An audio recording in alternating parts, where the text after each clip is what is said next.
Hey, it's Griff with Best of Magic Valley, presented by Refresh Marketing. Today, Liz and I are switching hats, and I'm having an opportunity to be able to interview her about one of her biggest passions. Liz is going to tell us a lot about Tough Enough to Wear Pink. So follow me and let's see what she has to say.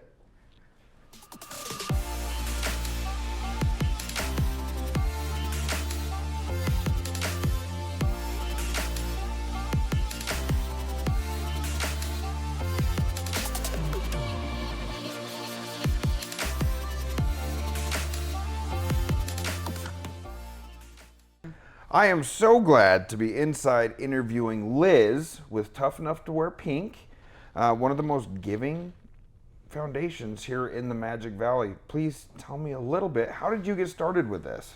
Oh, that's a funny story. You want the short version or the long version? Uh-huh. Okay, so my friend Mandy was married to my ex-husband and they got a divorce.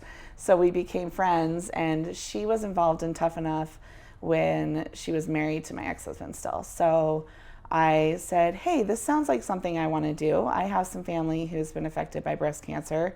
Let me come to a meeting.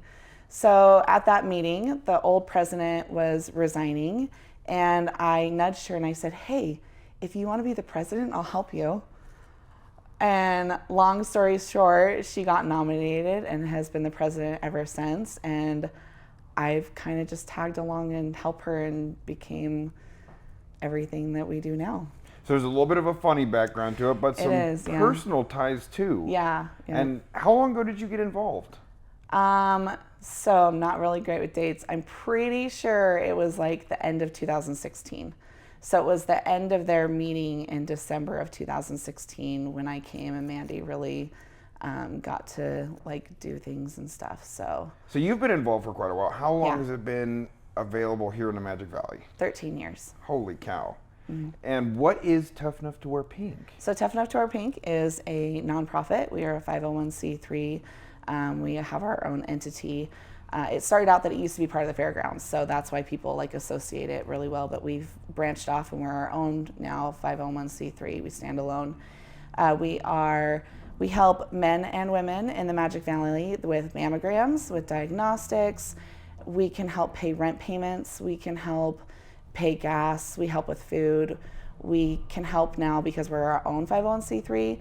If there's someone fighting in the Magic Valley and so there's been like different little fundraisers for like this lady who's fighting breast cancer. Like we'll reach out to them personally and say, hey, can we pay your mortgage payment for 6 months? Would this help you? Can we pay this for 6 months? How can we help?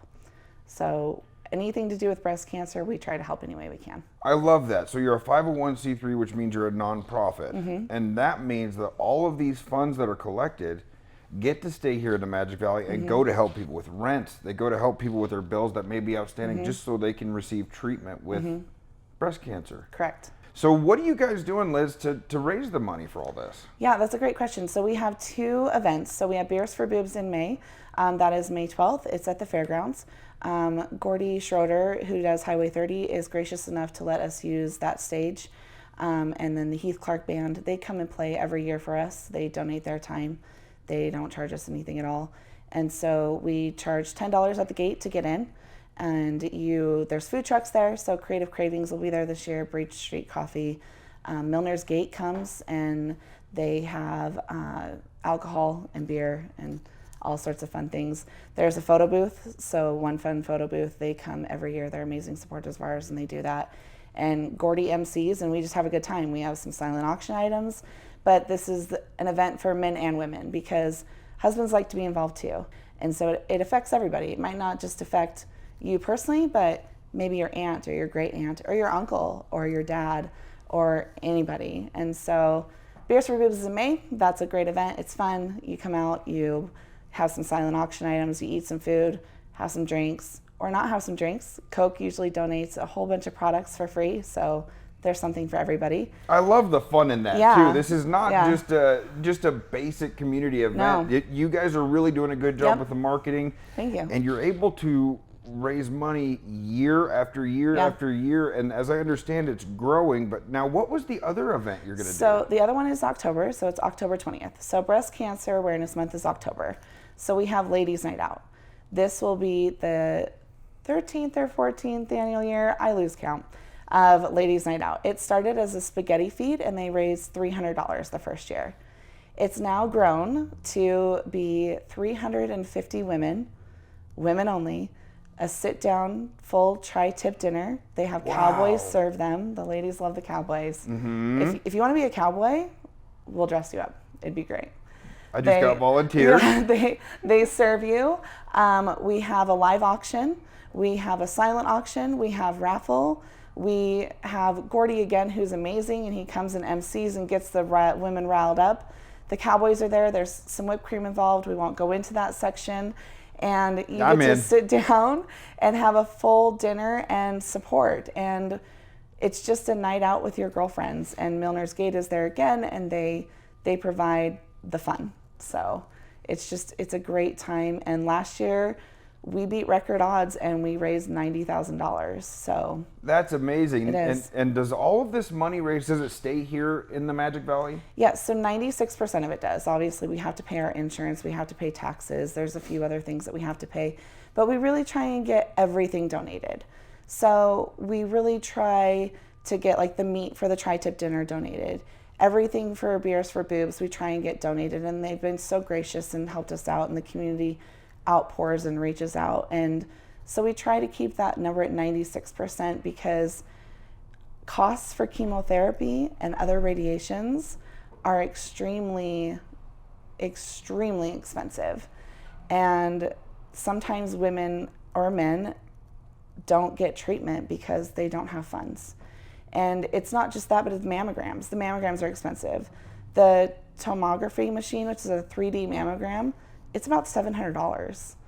And so if you think about that, $700 every year, and some insurances don't cover it, some people don't have insurance, would you go get one? No. No. Yeah, I wouldn't either. I'd be too scared as part of it. But, yeah.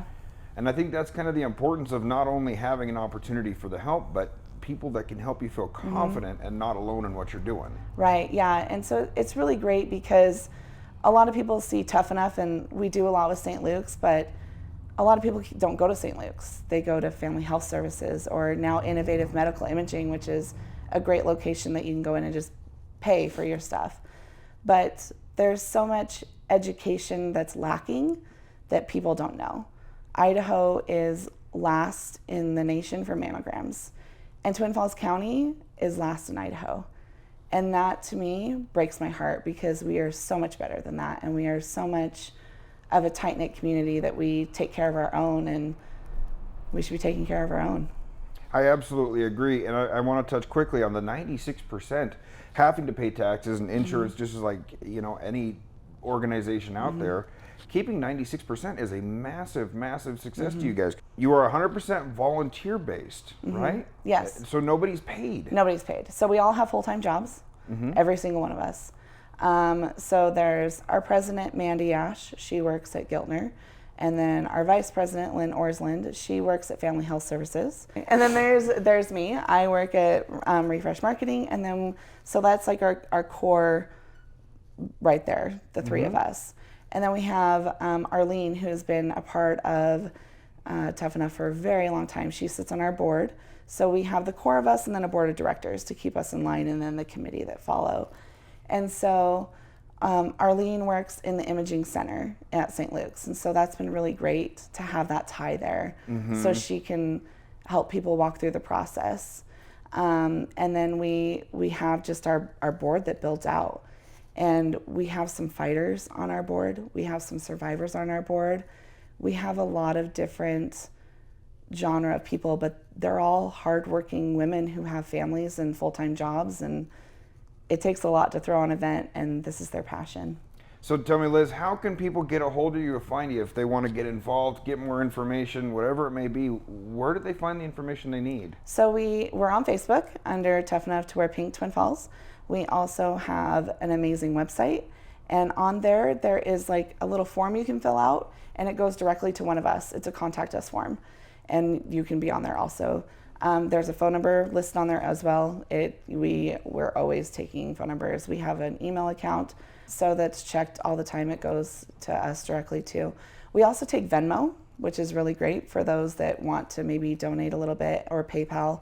You can also donate on our website. So there's a direct link. If they go to the website, they can anonymously donate? They can anonymously donate. They can anonymously donate. If they want to be on the committee, we would love that. We would take committee members like anything, because we need the help. Time, donations, volunteering, you can get involved any way you want to. Any way you want. It'll benefit people here in our community. Absolutely. We always say nothing is too big or too small to give. I love that. Again, give Tough Enough to Wear Pink some support. They've been around for a long time here in the Magic Valley. Liz, thank you. Thank you so much for telling us about this and letting people know how they can help and be involved. Thank you so much.